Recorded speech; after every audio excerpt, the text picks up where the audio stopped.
Master Kota is dead? Yes. His lightsaber.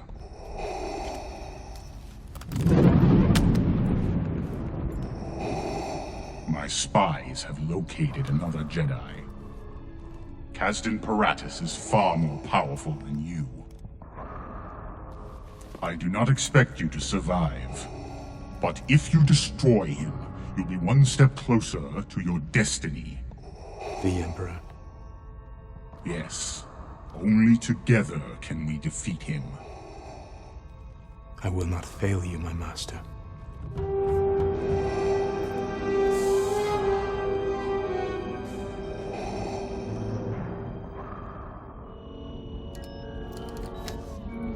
Amazing. It looks just like the Jedi Temple on Coruscant. Proxy, are you picking up any communications? Too many to decipher. I can hear thousands of droids all calling out to each other.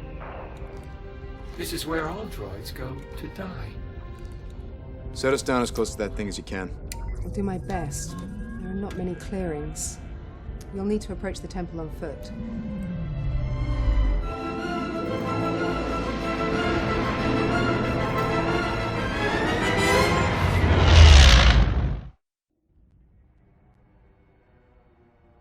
Hello, security you, and welcome back to Let's Play Star Wars: The Force Unleashed. This auto animation that Starkiller does, where he tosses the lightsaber around, I don't know why, it's always one of my favorite animations in like any video game ever. But now we have learned to Force Lightning. Yay! Force Lightning is so awesome! You're going to need to find a way to get through that hyperdrive core. Is there anything nearby you can use as a makeshift explosive?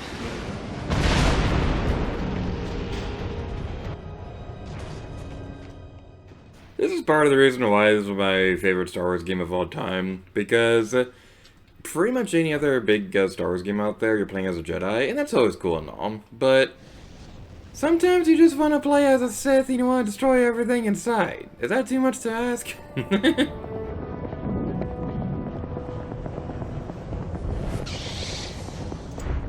I'm picking up scraps of Rhodey's communication. You're approaching some sort of salvage operation. I'll deal with them.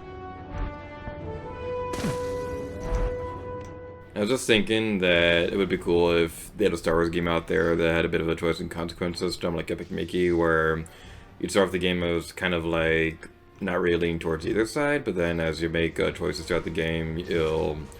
Why did I do that? Lightsabers through explosive barrels will hurt you later, Gator to you. That is called common sense. But yeah, I was just thinking it would be cool if they could do that. They kind of have something similar in Star Wars: The Old Republic, the Star Wars MMO thingy they had a long time ago. It's still active, and I tried getting into it last year or the year before or whatever. And I wanted to play with my friends. They didn't tell me, though, that there's a bit of a weird limit with the game where you could only play online with friends who are in the same faction. They didn't tell me which faction they were in, and so we couldn't actually play online together. I might be wrong about some things, but yeah, it was a super silly thing.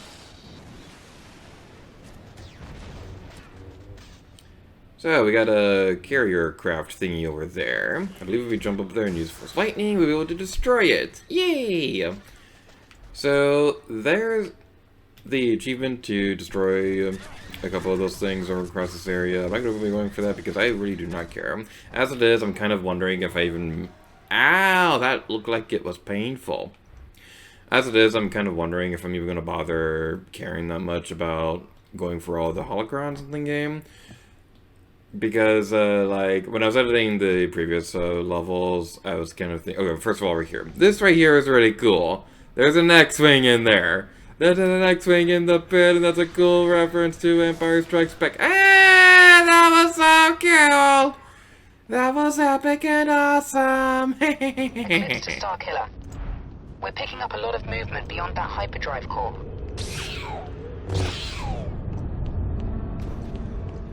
Seeing the Jawa in this area is making me think of something fun. So, whenever I'm working on Galaxy's Edge, which, by the way, I get to work in Galaxy's Edge, which means I get to work around Star Wars stuff most of the days. That is always so cool. Like, okay. Putting a pin in that real quick so I can finish my Java story. I like to make jokes and things like that. Whenever I'm doing guest interactions, to like kind of just have like a bit of a positive environment and things like that. So one joke that I like to do. Anybody who's ever worked on a register would probably know the pain of just whenever the register is just not working. Like the person is doing the card movement correctly, but the register just does not feel like it wants to work at that moment. That's always a pain. So, whenever there's... Where am I going? There's a thing over here I'm going to go for. But we missed. Because I am the greatest of video games. So, whenever the register doesn't feel like working, what I like to say is that we got the droid from Java traders, and they don't always like to work with us. That's one that I'm particularly proud of. Another one of my favorites is if somebody gets a blue milk with rum or green milk with tequila. The thing with the alcohol in the drinks is that it floats to the top because of the... I think it was something to do with the texture of the blue milk or whatever. I don't actually know how that works because we pour the alcohol first and then pour the slushy afterwards, but it still floats to the top. I don't know the science of that.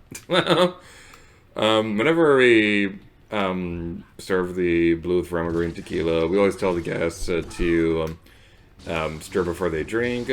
So what I like to do is I like to tell them that we have a tradition on Bod 2 that involves us stirring before we drink because the fun stuff is on top. It's also not safe for younglings or droids or Wookiees. But anyway, going back to working at Galaxy's Edge and other opinions and things like that, I really felt like I completely lucked out whenever I was working, whenever I found out my role for Galaxy's Edge, for working at Disney. Because, like, okay, it's a bit of a long story. I'll try to keep it short, but I did have a college program that was supposed to start in 2020, but then that was canceled because of the pandemic, so I wasn't able to do that one. And I think I think my role, the first one, was supposed to be custodial somewhere. I don't know the location exactly, but it's supposed to be custodial at some point. But then when they did the thing for the second program, my location changed it to Galaxy's Edge, Olga's Cantina. And when I saw that the first time, I was like, oh, Galaxy's Edge, that's a Star Wars area! What the heck is Olga's Cantina? And then I look up and I was like, oh, that's a bar. I don't know anything about alcohol. I might not be good at this. But it just turned out I wasn't actually making any of the alcoholic drinks or anything like that. I'm just the guy that brings people into the cantina.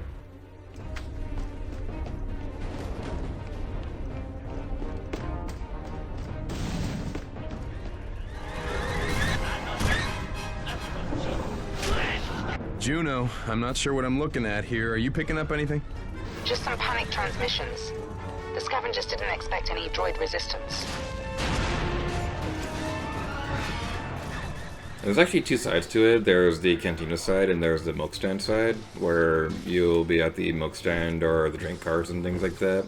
I personally prefer the milk stand side because you get to see a little bit more of the land, and it's not quite as high stress as cantina. And I'm not saying that it's like a stressful position or anything like that. It's just that cantina is a lot more fast paced, and I'm not like a super high energy person, so milk side is definitely a bit of a better fit for me. But it's still a pretty fun time all around. I also just really like working different locations in general. So I keep a list of all the places I worked at in Galaxy's Edge, across Disney World as a whole, rather. I remember during my CP, one of my biggest goals was I didn't even know that you could pick up other locations until a friend pointed it out. But like after they pointed out that I was like, oh wait, holocron! I found a holocron that I didn't get on my practice run. That is exciting. Okay, so what I was saying was that I didn't even know you could pick up other locations until a friend pointed it out. And so after that, I was like, okay, what other locations can I pick up? So I picked up Pizzerizzo for a while, but then I started picking up the snack carts across the park and Moody's Lunchbox. That's a particular favorite of mine. And partway through my CP, I was like, okay, I wonder if I could pick up every park. So then I started picking up Magic Kingdom, and my first location there was the snack carts across Magic Kingdom, and then I worked Epcot Connections for a bit, and I think my first Animal Kingdom location was Restaurantosaurus. I usually pick up Africa restaurants there, but either that or the Animal Kingdom snack carts. So that's pretty fun and things like that. During my CP, I was able to get all the parks. My main location is still Galaxy's Edge, but I still pick up a lot of locations. And now my current goal is to try to pick up every resort. That's gonna be a fun time, because a lot of resorts, they require like additional training for their restaurants and things like that, so that's not the easiest thing in the world. But I'm getting pretty close to it. The scanners aren't picking up any power signatures from those droids. It's as if they're being powered by The Force. And now actually talking about the game for a moment, 10 minutes into this video, I love this detail. Wait, those two guys are actually fighting! Ah, why'd they do that? I'm not crazy! Watch your step. Readouts are showing a massive river of toxic hyperdrive plasma nearby. I copy. You'll need to find a way to the scavengers camp nearby. Head through the bottom of that blockade runner.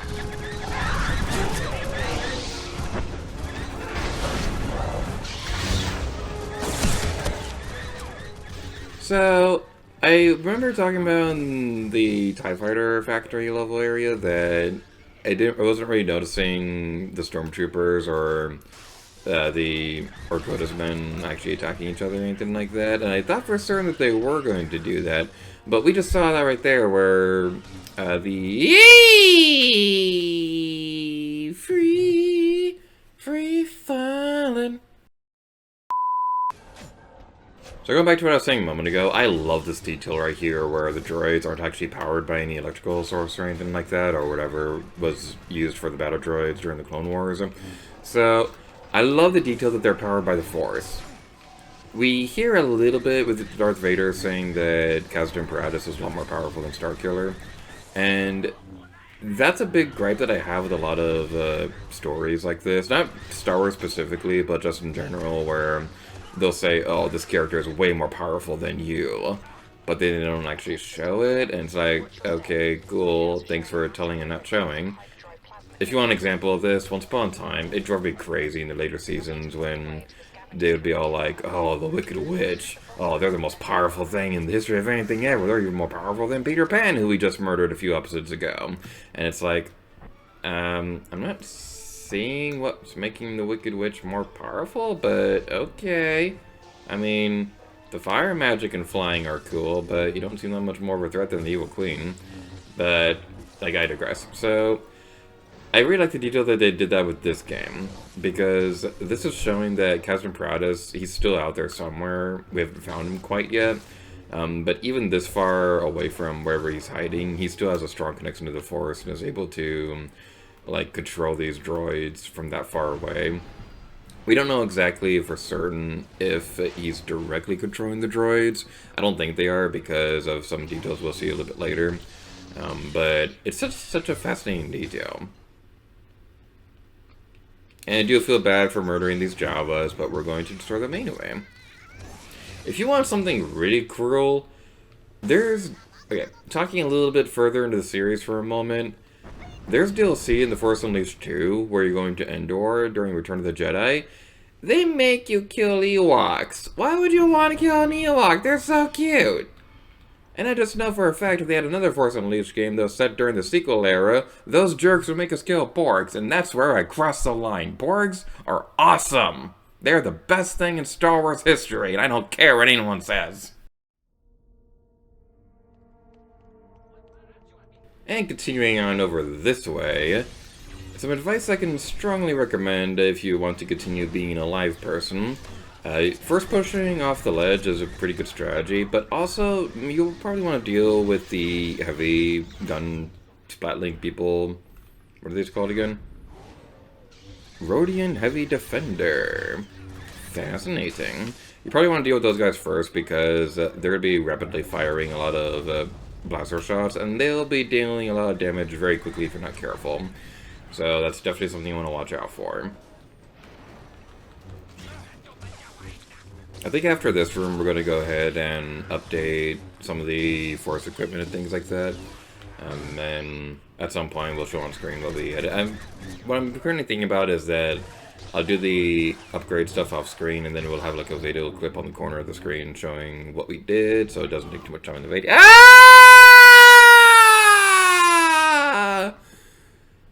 That was epic. That was epic. We are more epic than Mickey.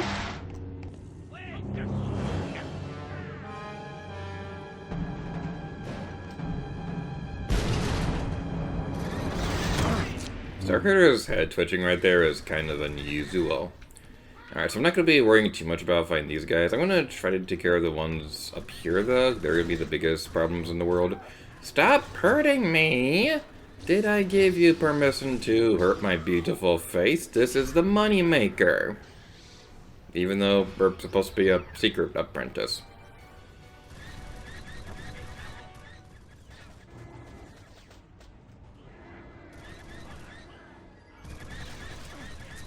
Go down the thing. Go down the thing. There we go. Elevator. Elevator. Go down. Go down. Down. Down, doggy. Down, doggy. There we go. That was weird. This game can be a little buggy at times. That's not a secret to everyone. What is a secret to everyone is my next Zelda Let's Play. Which is... Name and address withheld. Yeah, isn't that exciting? So, a bit of a fun story. I have a friend, Galaxy's Edge, who... I don't know if he's actually been watching these videos or anything like that, but we were like talking a little bit about the Batman Arkham project. And... Okay, this right here. I gotta demonstrate this on screen. So, we do have additional lightsaber thingies we can unlock and things like that. I don't know what the robot thing we got in the previous level was, but it's actually over here. Lightsaber attacks deal extra damage. It just doesn't make any physical changes to the lightsaber, but we can change the color. There's the compressed red color crystal. I don't entirely know the differences between that and the regular one. But we also got 2 yellow lightsabers, and that's pretty cool.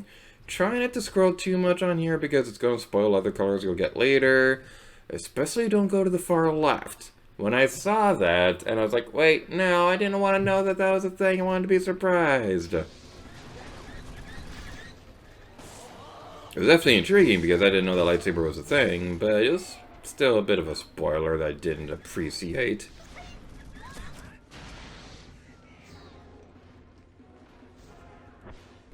So what we're going to want to do over here, use the Force. Ah, what the... Rude! Use the Force to move the thing over here. And whee! That is not the game system I'm playing on. It's funny because, like, during the Game Changers charity event last year, the topic of Force Unleashed came up at one point. I don't remember exactly what the context of the conversation was, but I remember, like, kind of venting about the fact that, like, I was super excited about the Force Unleashed finally coming to Switch. But it was the Wii version. I think my exact wording was it was the crappy Wii version. And I think Winternet was watching at that point, and they commented something along the lines of, how dare you insult the Wii version? I don't remember exactly the exact wording, but it's like, no, I made someone upset. I don't want people to... Go up, elephant! What the... Okay, I don't know why you were already upwards. Elevator is not elevatoring. So the door doesn't... This is not a good spot. What?